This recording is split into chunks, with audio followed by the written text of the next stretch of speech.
Joker so far is definitely the most fun I've had with any character. It's just out of control. He has no empathy. He's a sociopath, psychotic, mass-murdering clown. See, I'm not a monster. I'm just ahead of the curve. Heath Ledger called the Joker the most fun he'd ever had.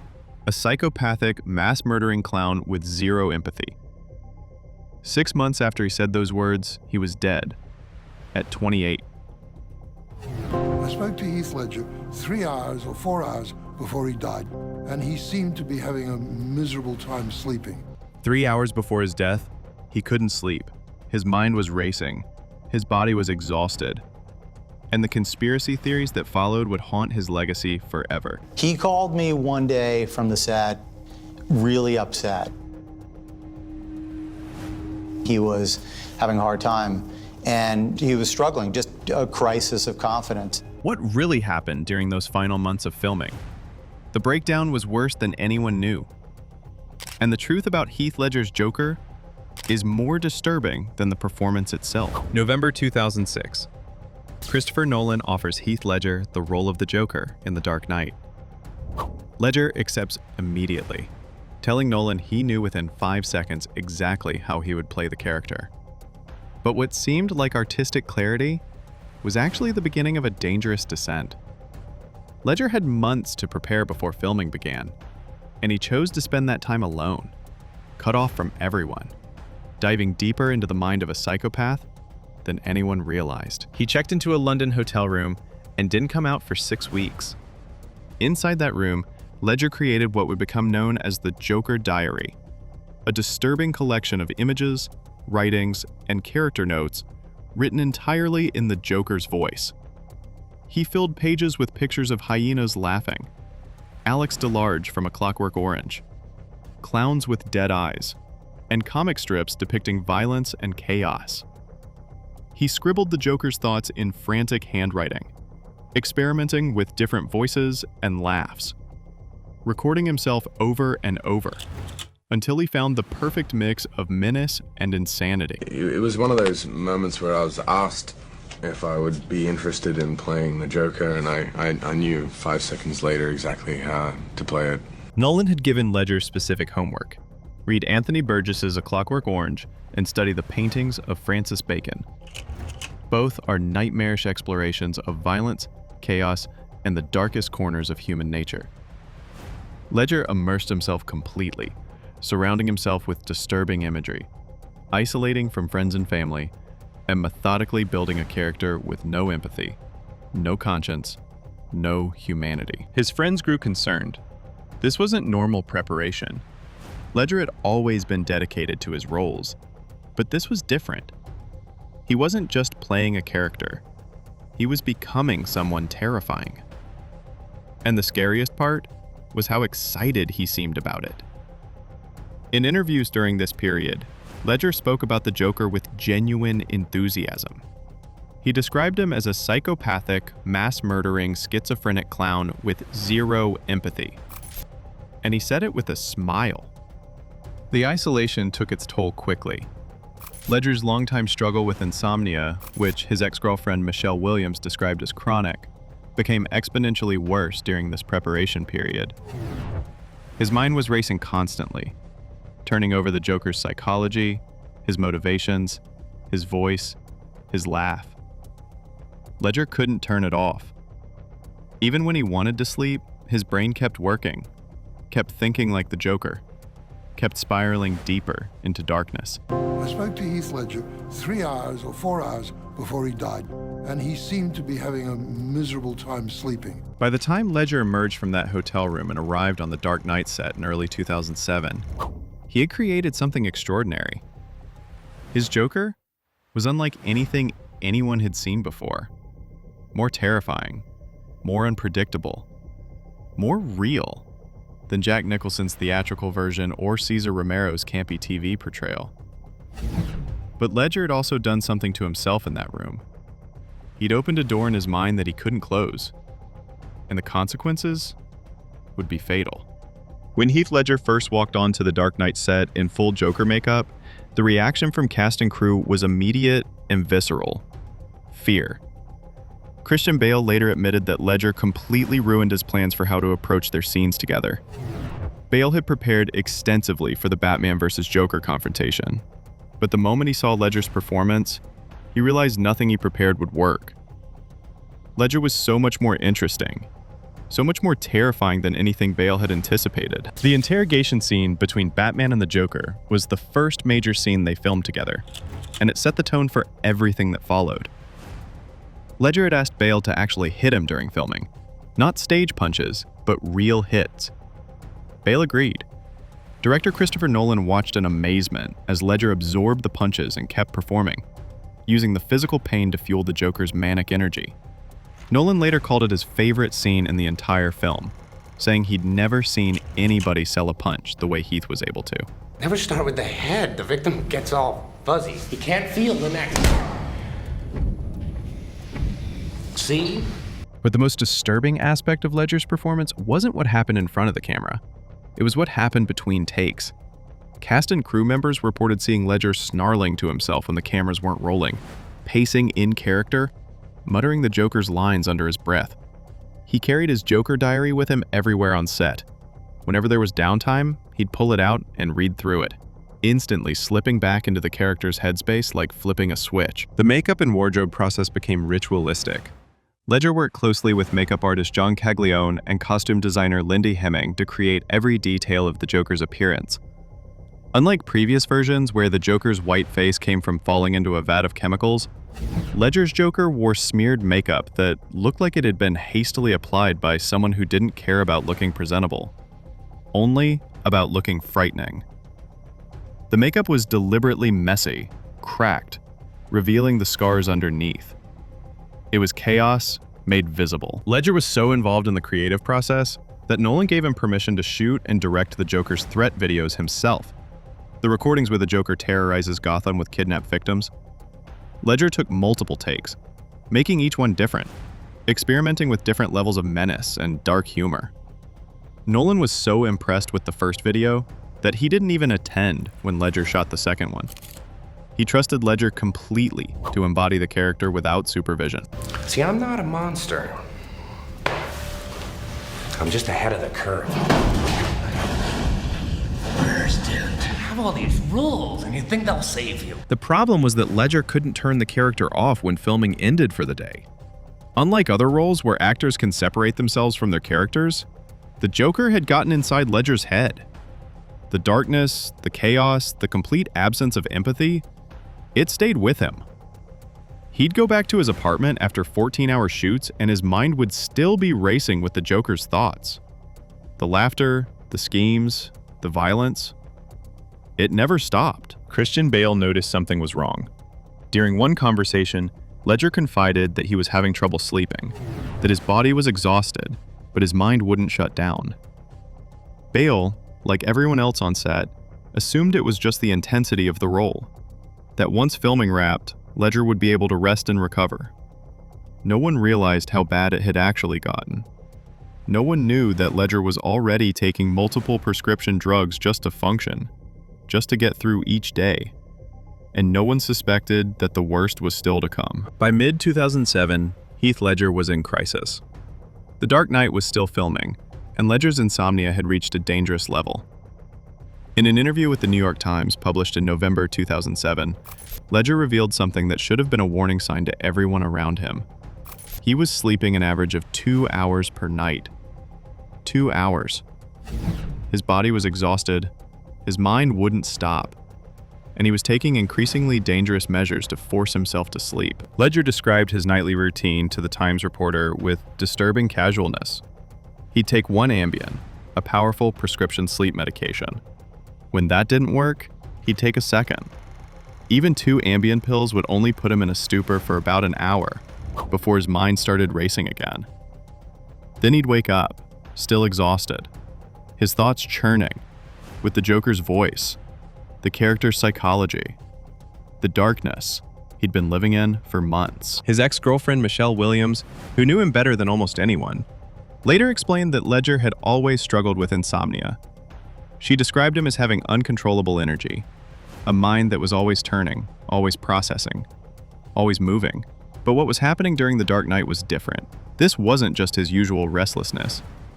This was something darker, more dangerous. He couldn't shut off the Joker. The character had become a presence in his mind that wouldn't leave. Medical experts who later analyzed Ledger's case pointed to the dangerous combination he was facing: severe sleep deprivation, multiple prescription medications, and the psychological toll of embodying a psychopathic character for months. Sleep deprivation alone causes hallucinations, paranoia, depression, and impaired judgment. Add prescription drugs that affect the central nervous system, and you create a potentially lethal situation. Ledger was walking a tightrope without realizing how far he could fall. His father, Kim Ledger, later revealed that Heath had called his sister Kate just days before his death. They'd discussed his medications, and Kate had warned him not to mix the prescription drugs he was taking. She understood how dangerous the combination could be, but Heath, exhausted and desperate for sleep, believed he needed them all to function. He was taking oxycodone and hydrocodone for pain, diazepam and temazepam for anxiety, alprazolam for panic, and doxylamine for sleep. 6 different medications, all affecting his brain chemistry, all interacting in ways that even he didn't understand. What made this even more tragic was that Ledger was simultaneously filming another movie, The Imaginarium of Dr. Parnassus, with director Terry Gilliam. He'd developed walking pneumonia during production, and told co-star Christopher Plummer that he couldn't sleep, that he was taking pills constantly just to cope. Plummer later recalled Ledger saying over and over, "Damn it, I can't sleep." The insomnia that had started during the Dark Knight preparation was now consuming Ledger's entire life. But publicly, Ledger kept insisting everything was fine. He told interviewers that playing the Joker was the most fun he'd ever had. He laughed about the role, joked with cast members, gave bear hugs between takes. To outsiders, he seemed energized by the performance. Only those closest to him saw the truth. Heath Ledger was drowning, and the Joker was the anchor pulling him down. January 22nd, 2008. Heath Ledger's housekeeper arrived at his Manhattan apartment for her regular cleaning. She found him lying face down in bed, snoring. She thought he was sleeping. 2.5 hours later, a masseuse arrived for Ledger's 3 p.m. appointment. When he didn't answer the door, she let herself in. She tried to wake him. He wouldn't respond. His body was cold. At 3:26 p.m., 9 minutes after discovering him, she finally called 911. But those 9 minutes would spark conspiracy theories that persist to this day. The masseuse didn't call emergency services first. Instead, she called Mary-Kate Olsen. Not once, not twice, 3 times. Mary-Kate Olsen, the former child star from Full House, who had apparently been dating Ledger for several months in secret. No one knew about their relationship. The public had never linked their names. So when the masseuse's phone records revealed those calls, the internet exploded with questions. Why call Mary-Kate first? Why not 911? What was she trying to hide? I spoke to Heath Ledger 3 hours or 4 hours before he died, and he seemed to be having a miserable time sleeping. Mary-Kate's response to the masseuse's frantic calls was equally strange. Instead of telling her to call 911 immediately, Olsen sent her private security guards to Ledger's apartment. Why? Conspiracy theorists believe Olsen was trying to remove evidence, specifically pill bottles. The theory goes that Olsen had supplied Ledger with some of the prescription drugs he was taking, and she sent her bodyguards to retrieve them before paramedics arrived. There's no proof of this theory, but the timeline supports it. Security guards arrived before ambulances. By the time paramedics got to Ledger, he'd been dead for hours. The autopsy revealed that Ledger died from acute intoxication from the combined effects of 6 different prescription drugs. The medical examiner ruled it an accidental overdose. But the bizarre circumstances, the 9-minute delay in calling 911, the Mary-Kate Olsen connection, the security guards arriving before emergency responders, fueled speculation that someone was covering something up. Forums lit up with theories. Had Olsen provided illegal drugs? Had someone else been in the apartment when Ledger died? Why the delay? Then came the darker conspiracy, that the Dark Knight killed Heath Ledger. The theory suggested that Ledger had gotten so deeply into the Joker's psychology that he'd driven himself insane, that the role had broken something fundamental in his mind, that he couldn't separate himself from the character, that the darkness he'd embodied for months had consumed him. And when Jack Nicholson, who'd played the Joker in Tim Burton's Batman, heard about Ledger's death, he told reporters, "Well, I warned him." Those 3 words sent the conspiracy into overdrive. I'm considering it. No, there's only minutes left, so you're gonna have to play my little game if you want to save one of them. Nicholson later clarified that he'd warned Ledger about the prescription drugs, not about the role itself. He said he knew those drugs because he'd struggled with them too, but the damage was done. The narrative had taken hold. Heath Ledger had been destroyed by playing the Joker. Fans pointed to the Joker diary found in Ledger's apartment, filled with disturbing images and ending with the ominous words, "Bye-bye." They pointed to the way Ledger isolated himself, the insomnia, the method acting taken to dangerous extremes. The character had killed the actor. Except it wasn't true. Or at least it wasn't that simple. Heath Ledger's sister Kate was furious. In the months and years following her brother's death, a narrative had solidified in public consciousness. That playing the Joker had driven Heath into depression, that the role had been too dark for him to handle, that he'd essentially killed himself trying to embody a psychopath. And Kate knew it was wrong. She'd spoken to Heath during filming. She'd seen how excited he was about the performance. And she was determined to set the record straight. In 2017, Kate appeared at the premiere of the documentary I Am Heath Ledger. During the Q&A, someone asked about the Joker rumors. Kate's response was passionate and unequivocal. Heath had been having fun playing the Joker. He wasn't depressed. He wasn't spiraling into darkness. He was doing what he loved, creating a character that would blow people's minds. The doom and gloom narrative was completely wrong, and it shocked Kate that people believed it. I worked really hard to be in the position I'm in now. I really did. But yeah, it's easy for people to just say, oh, it's luck. Director Terry Gilliam, who was working with Ledger on the Imaginarium of Dr. Parnassus when he died, echoed Kate's sentiments. In a 2012 interview, Gilliam called the Joker killed Heath theory bullshit. He described Ledger as the least neurotic person he'd ever met. Solid, grounded, with his feet firmly on the ground. Gilliam said Heath was doing his job and enjoying it, and the idea that the role destroyed him was an insult to Ledger's professionalism and mental strength. Even Christopher Nolan publicly disputed the narrative. In interviews after Ledger's death, Nolan described Heath as someone who laughed constantly on set, who was extraordinary to watch when the cameras rolled, and who absolutely understood the difference between himself and the character he was playing. Nolan acknowledged that it was an intense role, but he rejected any suggestion that Ledger had been consumed by it, or unable to separate himself from the Joker. So if the Joker didn't kill Heath Ledger, what did? The answer, according to his family and those closest to him, was a combination of factors that had nothing to do with the role. Chronic insomnia that predated The Dark Knight by years, a recent breakup with Michelle Williams that left him heartbroken, the pressure of raising a young daughter while maintaining a demanding career, and a dangerous reliance on prescription medications to manage pain, anxiety, and sleeplessness. Heath had always been a perfectionist. He'd struggled with anxiety and self-doubt throughout his career, constantly questioning whether he was good enough, whether his performances measured up.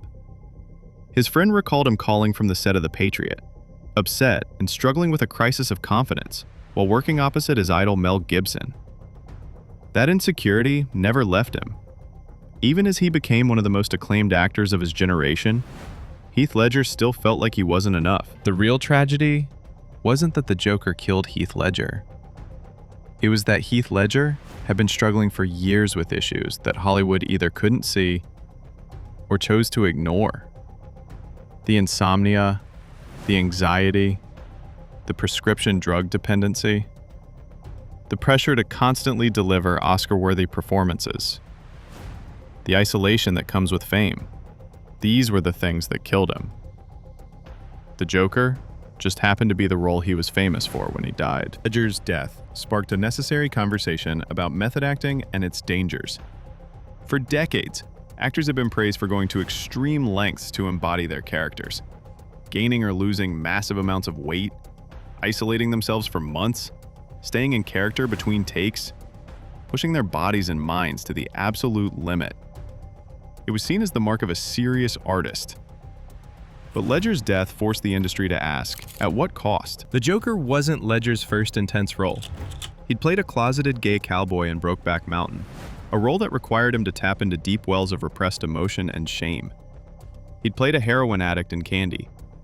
He played multiple facets of Bob Dylan in I'm Not There.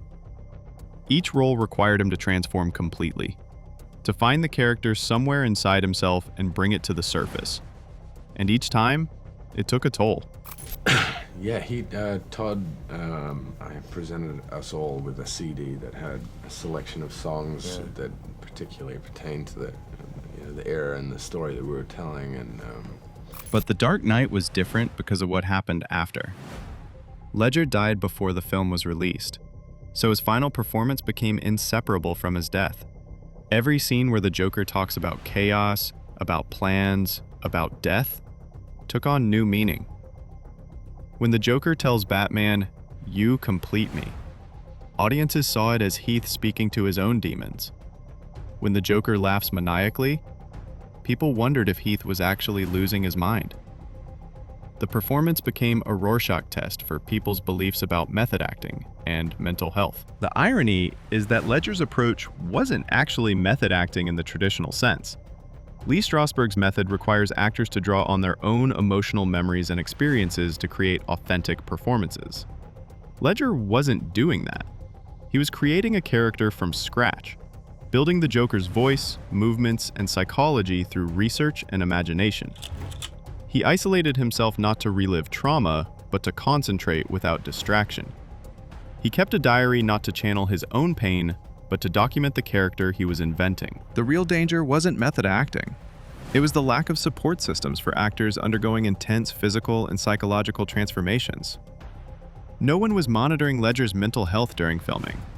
No one noticed when his insomnia spiraled out of control. No one intervened when he started taking multiple prescription drugs just to get through each day. The industry celebrated his dedication without asking if he was okay. And when he died, they turned his performance into a cautionary tale about actors who go too far, when the real lesson should have been about an industry that pushes actors to extremes and then acts shocked when something goes wrong. He had this light around him. Wherever he went, shone light on people and made their lives better. Today, more productions employ mental health professionals on set. Actors who undergo extreme physical transformations work with medical teams. There's more awareness about the psychological risks of intense roles. But these changes came too late for Heath Ledger. He gave everything he had to create one of the greatest performances in cinema history. And 6 months before the world saw it, he was gone. The Dark Knight was released in July 2008 to massive critical and commercial acclaim. Ledger's performance was universally praised as revolutionary. In 2009, he posthumously won the Academy Award for Best Supporting Actor. His father Kim and his mother Sally Bell accepted the Oscar on his behalf, their grief visible even as they celebrated their son's achievement. Christian Bale got choked up at the 2012 MTV Movie Awards watching clips of Ledger. Joaquin Phoenix, who would later play the Joker in his own acclaimed film, dedicated his 2020 SAG Award to my favorite actor, Heath Ledger. Heath Ledger didn't die because he played the Joker. He died because he was a brilliant, troubled, exhausted young man who needed help and didn't get it in time. The role didn't break him, but it did become the symbol of everything he went through in his final year. The intensity, the sleeplessness, the pills, the isolation. When we watch The Dark Knight now, we're not just watching a performance. We're watching the last great work of an artist who burned too bright and too fast, who gave everything he had to his craft and who paid the ultimate price for it. Anyway, that's it for the video, folks. Bye.